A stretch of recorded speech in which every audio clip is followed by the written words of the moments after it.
warahmatullahi wabarakatuh. Terima kasih kepada Panitia BIMBIKA Award yang telah menunjuk kami sebagai finalis pada kategori Building Modeling. Kami akan mempresentasikan hasil karya kami yang berjudul Implementasi BIM pada pemodelan gedung apartemen menggunakan Allplan 2020.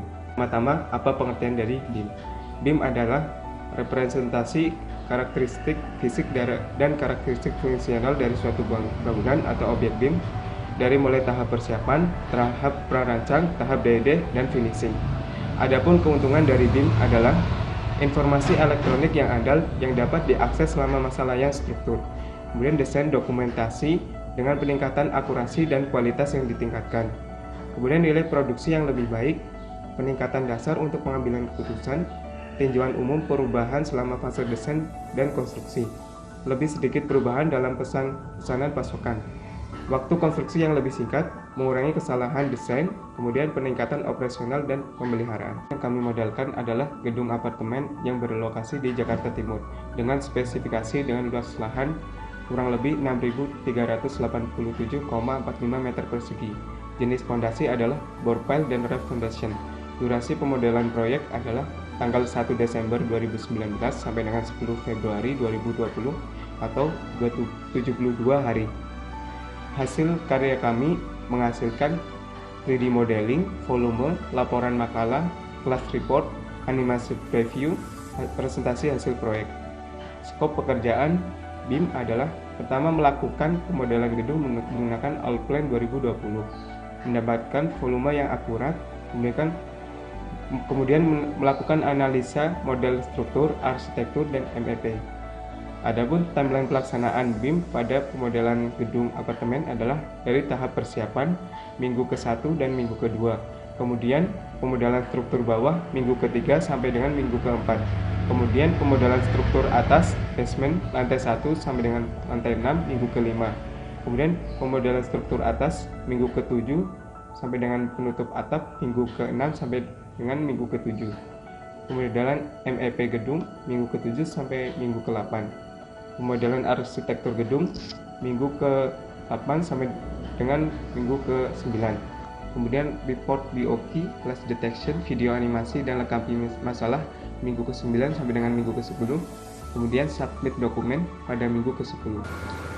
Langkah-langkah penerapan BIM pada project building modeling terbagi atas 3 tahap. Yang pertama adalah tahap persiapan, yang kedua adalah tahap prarancangan, yang ketiga adalah tahap detail engineering design. Pada tahap persiapan ini, yang pertama itu yang harus kita perhatikan adalah penguasaan konsep BIM dan pengaplikasiannya. Penguasaan konsep BIM ini sangat perlu untuk memulai suatu pekerjaan atau suatu building modeling, dan juga mengapa kita menggunakan konsep BIM ini. Dan yang paling penting juga yaitu bagaimana cara kita untuk memanfaatkan software-software tertentu yang mendukung untuk project building modeling. Kemudian yang kedua itu adalah pemahaman kita terhadap gambar 2 dimensi. Jadi ketika kita memahami gambar 2 dimensi ini, nantinya akan memudahkan kita dalam memodelkan suatu bangunan karena sudah memahami beberapa detail-detail tertentu dari shop drawing yang telah diberikan, sehingga meminimalisir kesalahan. Dan yang juga yang ketiga itu pengeksekusian rencana pelaksana BIM. Perlu dilakukan pengeksekusian rencana pelaksana BIM ini karena kita dapat menentukan rentang waktu atau berapa lama proyek ini akan dikerjakan menggunakan BIM ini. Dan juga yang kedua itu adalah tahap prarancangan. Dalam tahap prarancangan itu, langkah awal yang harus dilakukan itu adalah membuat file project. Dalam membuat file project ini, kita menggunakan cloud dalam Allplan yang bisa disebut juga Allplan Share dan juga BIM Plus. Dari melakukan membuat file project ini, kemudian menginvite atau mengundang beberapa orang-orang tertentu yang kita akan tentukan untuk membuat proyek ini agar berjalan dengan baik. Kemudian setelah semuanya sudah terhubung dalam suatu cloud, kemudian kita dapat mengatur model awal atau prarancang. Mengatur model awal ini diawali dengan melakukan menentukan identifikasi elevasi dan ketinggian tiap lantai, apakah ada terdapat void maupun struktur utama dan pendukung-pendukung lainnya, dan juga koneksi MEP. Dan yang ketiga itu adalah mengatur layout yang diletakkan dalam masing-masing bagian dalam file project. Mengatur layout ini erat kaitannya dengan berbagai bidang yang terdapat pada building modeling, yaitu struktur, arsitektur maupun juga MEP. Yang keempat itu adalah mengimport gambar 2 dimensi bisa berupa file DWG maupun PDF dan juga gambar lainnya ke dalam file project yang kita telah buat, yang terintegrasi dengan antar bidang dengan suatu cloud yaitu BIM. Kemudian kita menentukan skala dari gambar 2 dimensi ini dan juga koordinat gambar agar tidak terjadi berbagai kesalahan-kesalahan. Kemudian yang ketiga itu adalah tahap detail engineering design. Dalam tahap DED ini kita sudah memulai untuk melakukan pemodelan baik bidang struktur, arsitektur maupun MEP. Setelah selesai pemodelan dari ketiga bidang ini, kemudian baru kita dapat menghasilkan beberapa output BIM, yaitu seperti report volume, atau dalam Allplan ini bisa disebut dengan report quantity. Kemudian dalam report quantity itu akan merekapitulasi berapa banyak material yang digunakan dalam suatu building modeling atau project yang kita lakukan. Kemudian setelah mendapatkan report, kita juga dapat menganalisa atau clash detection atau berbagai masalah-masalah yang terjadi dalam penggambaran baik antar bidang struktur, arsitektur maupun MEP. Kemudian setelah itu kita dapat melihat 3D modeling secara full. Yang pertama adalah volume pekerjaan. Volume pekerjaan ini berupa rekapitulasi pekerjaan struktur yang telah didapatkan dari hasil project BIM kami, yaitu sebagai berikut. Kemudian clash detection. Clash detection ini adalah suatu fitur pendeteksi kesalahan desain pada BIM. Mengapa clash detection ini menjadi suatu kelebihan untuk pemodelan dengan BIM? Karena memiliki kemampuan untuk menganalisa bentrokan atau clash detection, sehingga meringankan biaya jika ada kesalahan rancangan dibandingkan ketika kita sudah melakukan pelaksanaan pekerjaan di lapangan. Setelah dalam istilah desain atau clash detection ini terjadi ketika satu komponen atau aset yang dibangun tidak terkoordinasi secara spasial, atau bisa dikatakan bahwa beberapa komponen baik struktur, antara struktur, arsitektur maupun MEP bisa jadi dalam suatu proses desain ini terjadi suatu bentrokan, atau yang dimana rancangan struktur ini bisa mengganggu pekerjaan yang lainnya ataupun sebaliknya. Dalam proses BIM ini, bentrokan ini dapat terlihat lebih mudah selama fase desain project.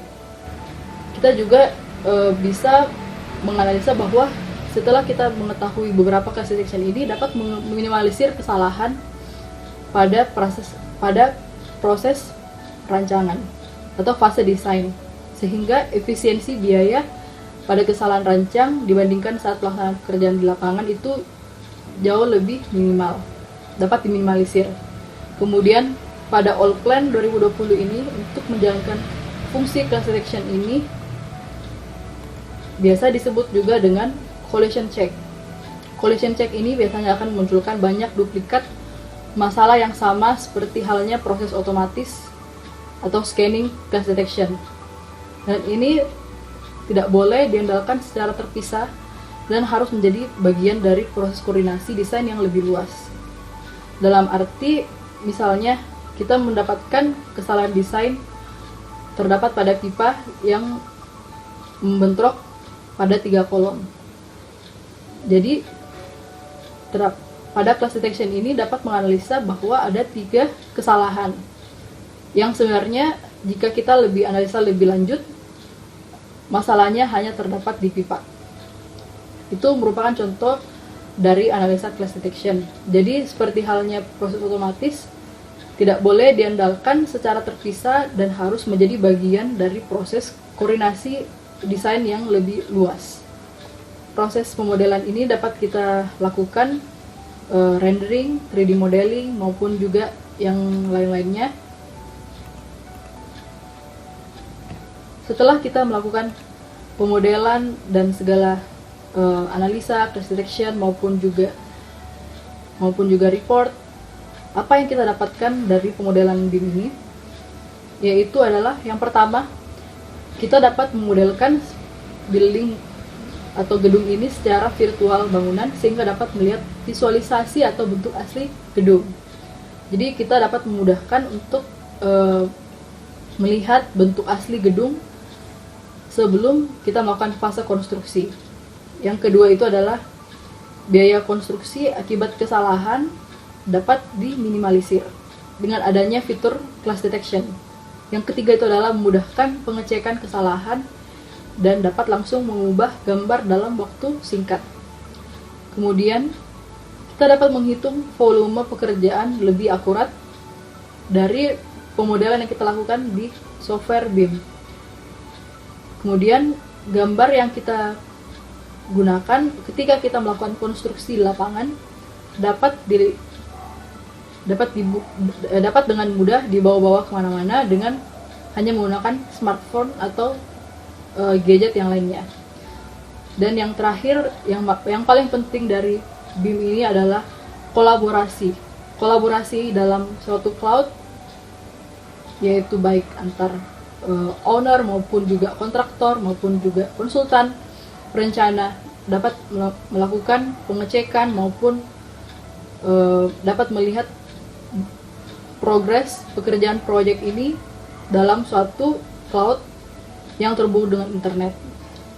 Dan ini kolaborasi sangat penting baik pada tahap desain awal maupun juga pada tahap konstruksi. Karena pada tahap konstruksi ini juga sangat penting untuk selalu dilakukan pengecekan apakah semua yang telah dirancangkan ini dapat terlaksana dengan baik di proyek. Sekian presentasi kami dari kelompok Alpha.